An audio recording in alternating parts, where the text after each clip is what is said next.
¿Cómo y por qué aparece la escritura? Y sobre todo, ¿por qué es importante? Bueno, esencialmente esto se debe a que la escritura permite que el conocimiento deje de ser oral, es decir, que las historias que nos cuentan nuestros abuelos o nuestros ancestros no se pierdan en el tiempo. Eso es muy importante porque en las sociedades prehistóricas el conocimiento se transmitía solamente por las anécdotas. Y esto era un problema porque si alguien sabía cómo plantar un tipo de cultivo y se moría antes de explicarle a otras personas, ese conocimiento se perdía en el tiempo. Y no solo ese tipo de conocimiento. Dioses, mitos, epopeyas, todo tipo de cosas, si solamente se transmiten de manera oral, es muy fácil que se vayan perdiendo a través del tiempo.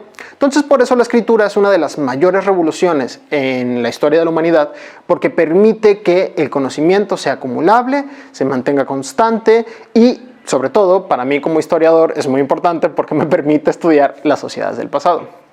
Pero bien, ¿cómo aparece la escritura? Hay varias teorías. Yo aquí te voy a presentar una muy en concreto que dice que la escritura empieza a aparecer sobre la necesidad de decir que esto es mío y esto es tuyo.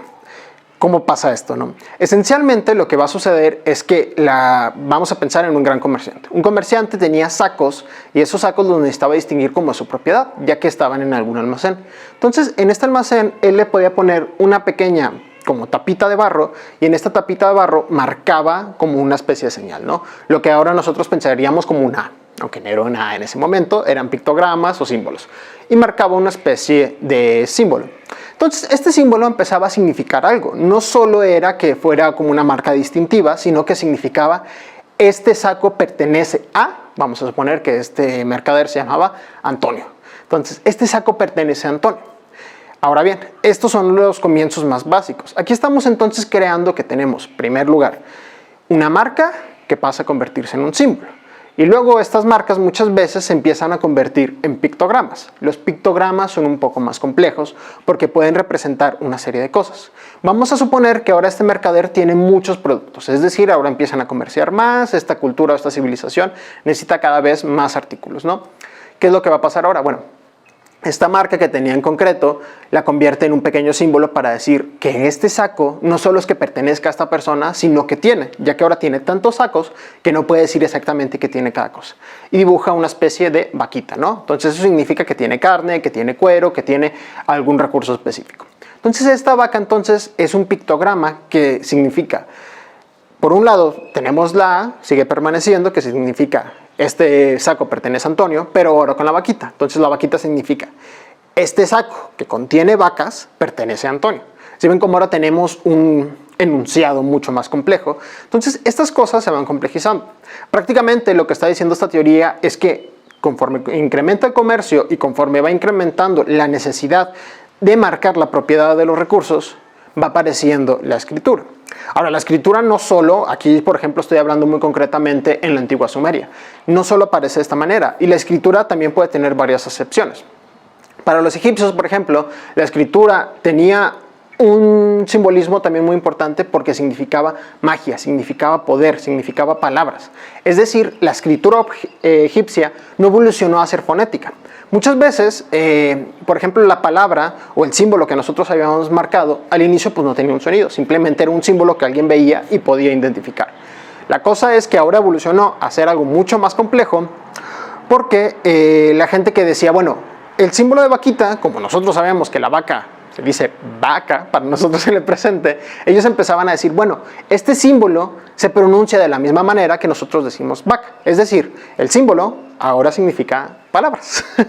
Pero en Egipto esto no pasó realmente porque lo que sucedió fue que como las palabras o sus pictogramas significaban poder, significaban invocaciones muy importantes y perdían este poder si se enunciaban, ya que para los egipcios la escritura significaba algo de permanecer en el tiempo y como las palabras se las llevaba el tiempo, no tenía sentido enunciarlas, no tenía sentido que esos pictogramas tuvieran un valor fonético. Entonces, por eso muchas veces cuando se tratan de traducir textos egipcios es bien difícil porque hablan en simbolismos. Es por eso que el lenguaje de los egipcios es especialmente difícil de traducir para los historiadores o los arqueólogos, porque incluso después cuando se seguían utilizando los pictogramas a los antiguos egipcios, antiguos entre comillas, vamos a pensar en el siglo III a.C., no sabían traducir lo que habían escrito los antiguos egipcios, porque ese conocimiento se había perdido. Y no solamente es porque el significado de los pictogramas o de las cosas que ellos habían dibujado antes se había perdido,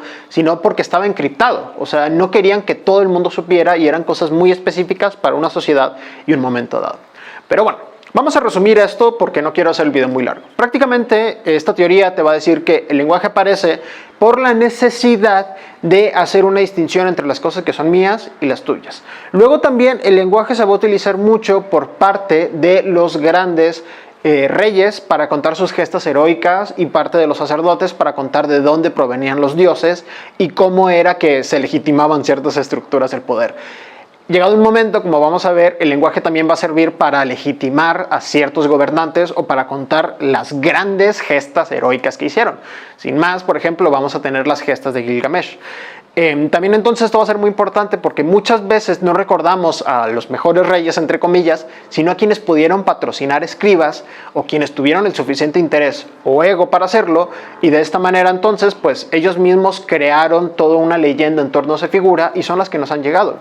Muchas veces los mismos reyes pagaban a escribanos para que ellos construyeran su historia. Por ejemplo, los reyes de Sumeria, teóricamente, según sus anécdotas, ninguno de ellos perdió una batalla. Pero eso no es verdad. Si no, Sumeria seguiría existiendo, ¿no? O hubiera existido durante más tiempo. Entonces, en este sentido, hay que tener un poco de cuidado. La escritura eventualmente se convierte en un arma para los poderosos. Esto no quiero decir que la gente más humilde no lo utilizara, pero no por nada. Actualmente que tanta gente sabe leer y escribir, pues fue un proceso que tardó durante muchos años. Sin más, durante el Porfiriato en México, la mayor parte de la población, más de la mitad de la población, no sabía leer ni escribir. O sea, la capacidad que tenemos actualmente es muy presente y estoy seguro que todos en algún momento hemos escuchado de una persona mayor que nunca se le enseñó y que tuvo que llevar este proceso ya casi a sus 50, 60 años. Entonces hay que apreciar la escritura, hay que apreciar todo el conocimiento que nos llega de manera escrita y hay que apreciar que fue una de las mayores revoluciones que ha tenido la historia de la humanidad y que probablemente sea la más simbólica para los historiadores, porque de hecho nos representa un antes y un después de la historia escrita, porque la historia se enfoca en la historia de la humanidad. Va a sonar como una redundancia, pero la historia se va a preocupar sobre todo cuando aparece la escritura. Después se le llama prehistoria, que la podemos estudiar los historiadores, pero tiene otras herramientas y otras mecánicas, ¿no? Entonces, yo creo que aquí, para no hacer el video muy complejo, porque luego nos podemos meter en temas de semiótica, de fonética, de tal, pero la aparición de la escritura era eso, y espero que les haya gustado. Si te gustó el video, suscríbete y déjame tus comentarios, que los apreciaría mucho, y nos vemos hasta el siguiente. Chao.